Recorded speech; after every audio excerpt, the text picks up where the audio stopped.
Well, social media platforms, the various platforms that exist, are now a very significant part of how we communicate, really right from the personal and the private all the way through to public debate and public discussion as well. In fact, there is an increasing move towards getting your news primarily from social media as well, and that's a generational shift. Particularly younger generations are using social media predominantly as a source of news and information. So these platforms and the organizations and the individual journalists that are present on these platforms now have quite a significant role to play in informing people about what's going on in the world, in shaping public opinion. And of course, there is just genuinely a lot of debate about what's going on in the world happening on these platforms now. So increasingly, these platforms are really central to public discussion, public debate, public opinion formation. Increasingly, we hear from the news industry, from journalists, that it's very important to be present on social media, to have a personal presence on social media.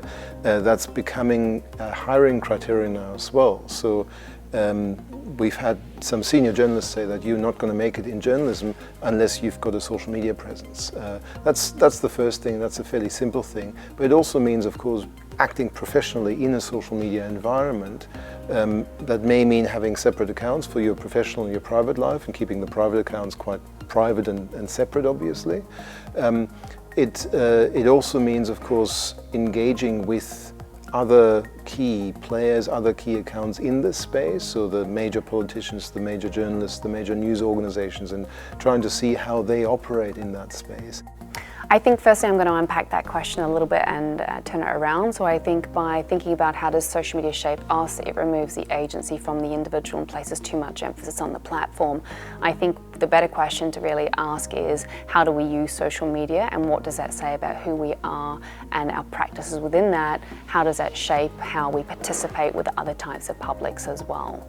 So I think it's also really pertinent to consider that social media is not this homogenizing concept, yet there's actually many different platforms that attract different cultures of use within the platform, and each of those platforms have different affordances, which means that enables us to communicate or do things with the platform differently on each of them. So therefore they're never the same thing. Within the context of my research, I'm looking at activist cultures and social movements, and I'm doing that within both a Western in the US and a non-Western concept in Egypt.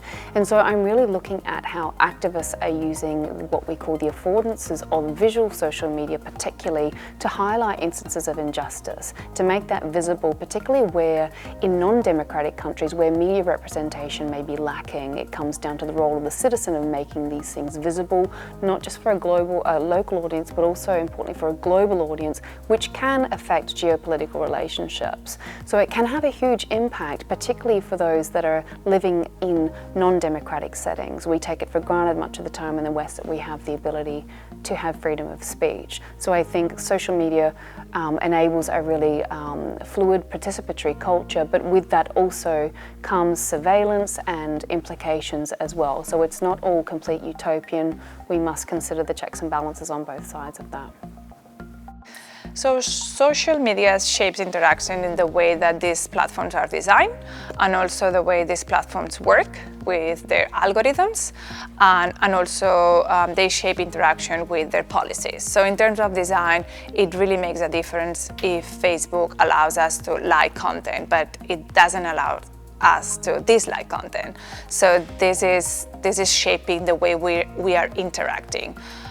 In terms of how they organize information, so they are much driven by engagement. So if we engage with the post by liking them, sharing them, or like having an account, having a lot of followers, it will be more easy for this account or this content to circulate more and to maybe be trending topics. So the algorithms pick into the content that is more popular.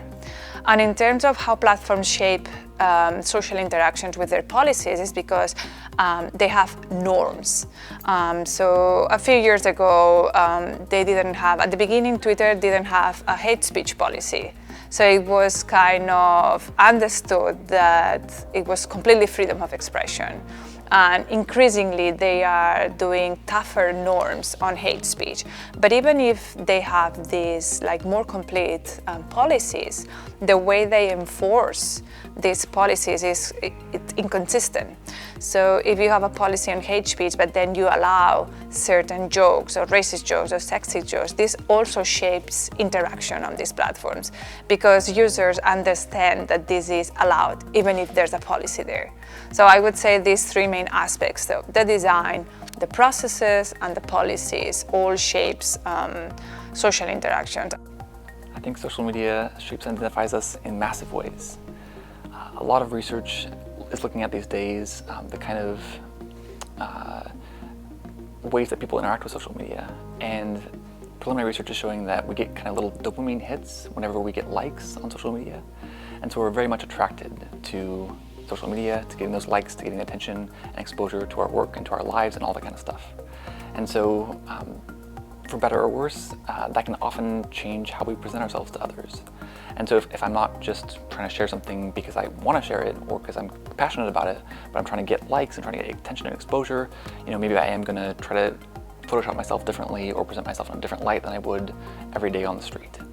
And so perhaps that gets us into kind of taking off all of our zits and perhaps maybe slimming up our bodies, making us look more tan, whatever it is. It has the potential to try to recreate the expectations of what is normal, what is human, all that kind of stuff. And so we can have some very altered perceptions about what is beautiful, what is normal, what is average, because of how much pressure we put on ourselves and how much incentive there is to produce content that gets likes.